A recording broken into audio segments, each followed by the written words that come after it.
Hi guys, welcome to Bake Down. So today we're going to be talking about the film Serendipity. Now Serendipity is a rom-com and it stars Kate Beckinsale and John Cusack. And for some weird reason it's not that well known compared to other rom-coms with like a similar cast like Meg Ryan and like Tom Hanks or something like that. Which I don't care, because first of all, John Cusack, second of all, John Cusack, third of all, John Cusack, basically. It's a really, really good film, and I think it's just as good as like You've Got Mail, or See This in Seattle, or You've Got Mail. I do think it is just as good as, it's up there with them. It gives me the same kind of nostalgic feel. So Serendipity is the name of the film, and the whole film is about serendipity. So if you don't know what the word means, the word is kind of like a happy accident, like kind of fate bringing things together, loads of coincidences leading up to something good and happy happening, which is kind of what the film's about. The serendipity is bringing these two characters together throughout the whole film. And they go to a cafe called Serendipities, and they have a frozen hot chocolate, and that's what I'm going to be making for you guys today. I actually recently went to New York and I picked up myself a frozen hot chocolate kit. Here it is. It came with a spoon, 2 straws, a little like glass goblet thing, and the frozen hot chocolate mix. This was $40. 40, you heard that right. $40 for that is ridiculous, so I hope it's good. But it can't be bad if I'm putting square cream on top.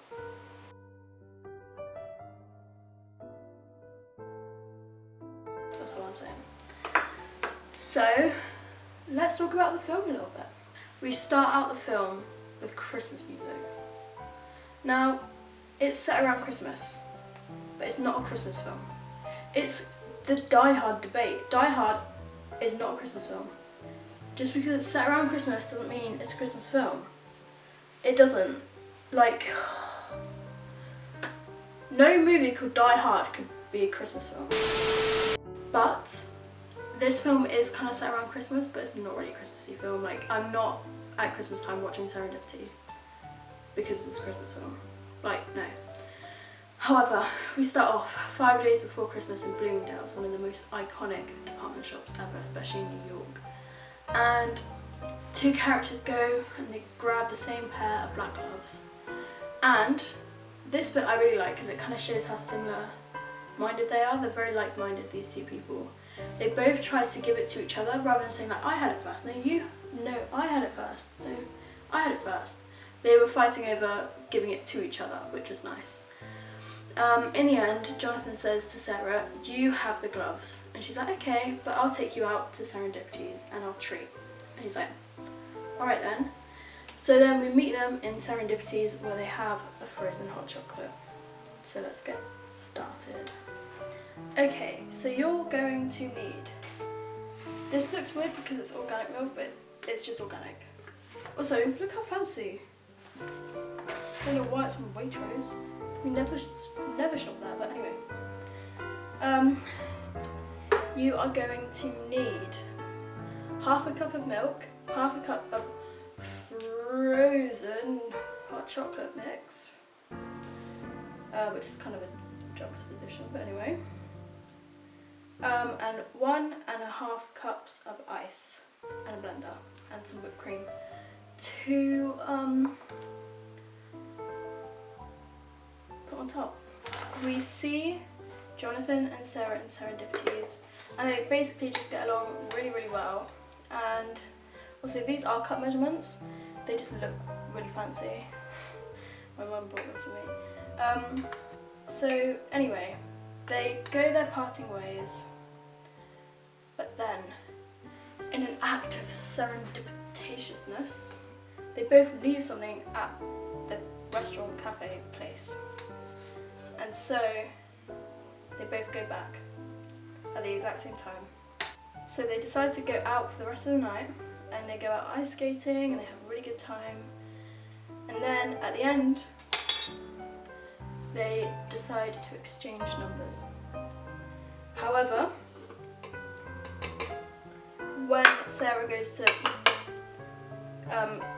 pass her number over to Jonathan, a lorry blows it away. She's passing it and a big lorry goes past and a gush of wind and it blows away. And Sarah's just like really believes in fate and destiny and everything is there for a reason and everything like that. So she's like, no, that's fate telling us to back off, no. So in the end, Jonathan and Sarah both put something out into the world with their name and their number on it. She writes her name in a book, he writes his name down on a $5 bill, and they just part ways, just like that. We reconvene a few years later. Jonathan and Sarah are both engaged. Both engaged to be married and not to each other. They're also set to be married like at the same time pretty much. Like Sarah is supposed to be married like a few days afterwards, after Jonathan.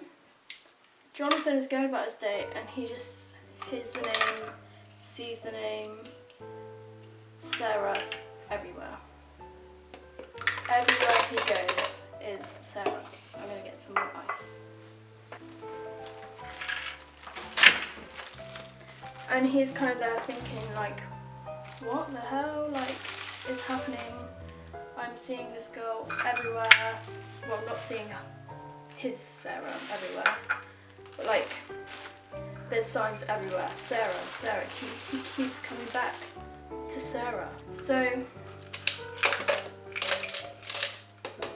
they both go looking for each other, and we have a scene where they keep almost running into each other and just missing each other, and it's so good. And it's you're on the edge of your seat. Are they gonna just collide into each other and fall into each other's arms and be happy ever after? But that doesn't happen. However, what does happen is even better. So they've both given up the search. They've kind of come to the... I'm not putting that in the fridge because I would have some more trouble. So they've both given up their search. They're admitted defeat at this point, both of them. Sarah's on the plane back to San Francisco where she lives now. Jonathan is at his rehearsal ceremony for his wedding when Sarah goes to pay for their headphones. She passes a $5 bill from her friend's Prada fake that she accidentally picked up. She passes it, she gets her headphones, and then from the corner of her eye she sees pink writing. She jumps up, snatches the $5 bill, and it's his. It's the one that has his name and number on it. So immediately she tries to find him. Wedding ceremony.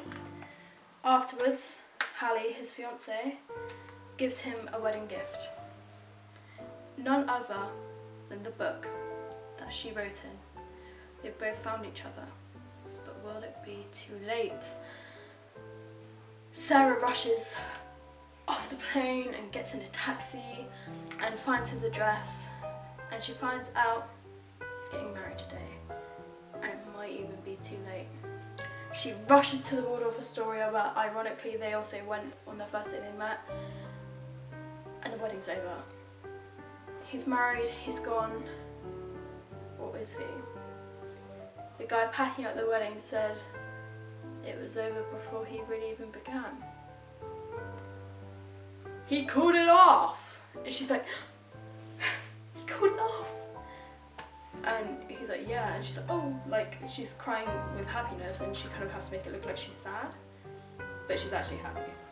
Cold-hearted beep. He goes on the look for her, he's trying to find her everywhere, and they finally find each other in the same place they first met, on the ice skating rink in Central Park. So, they live happily ever after. Or do they? My massive gripe with this film, massive gripe, is we never get to see them together. The entire film is them trying to get together. But once they get together, that's the end of the film.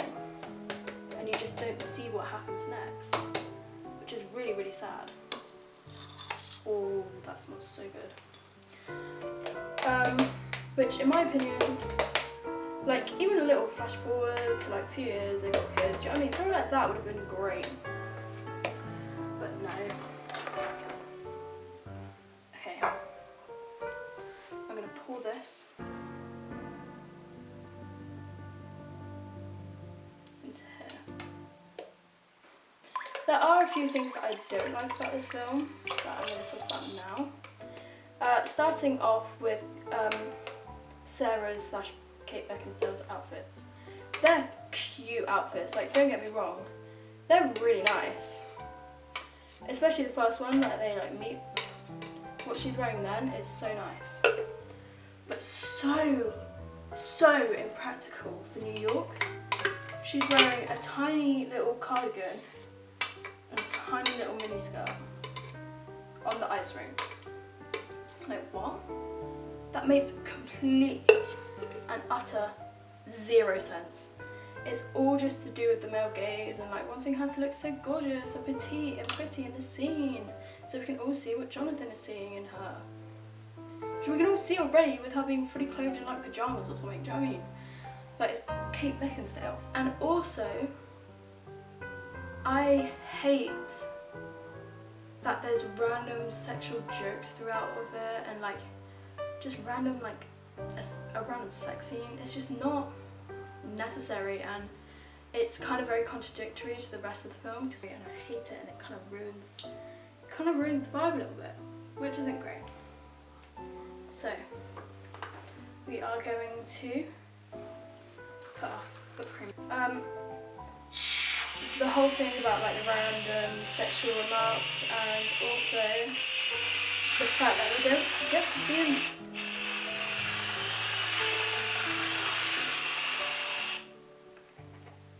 That looks so good. And also the fact that we don't really get to see them together much is highly annoying to me, actually.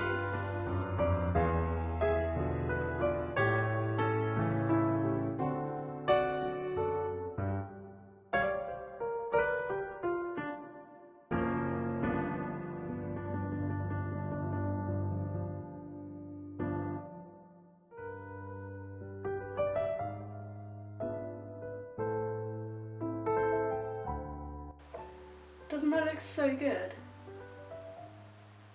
Doesn't that look so nice? Anyway, I'm gonna try it. I really hope it's good. That is really good. It kind of tastes like if you had a dark hot chocolate version of like Cadbury's and made it into a milkshake. It's really, really good. You could definitely just have like a dark version of Cadbury's if they do that and make it with this. So, we've made frozen hot chocolate from Serendipities. My rating, was it worth $40? I mean, you could get the straws and everything. I would say yeah, it's really, really tasty, but I do think there's ways you can make this without buying the kit. It's just nice to have the little goblet and the spoon and everything. So yeah, thank you so much for watching. Let me know if you make this down below, and let me know what else you want to see, and let me know what your favourite scene from Serendipity is. Have a great day, I love you all, bye!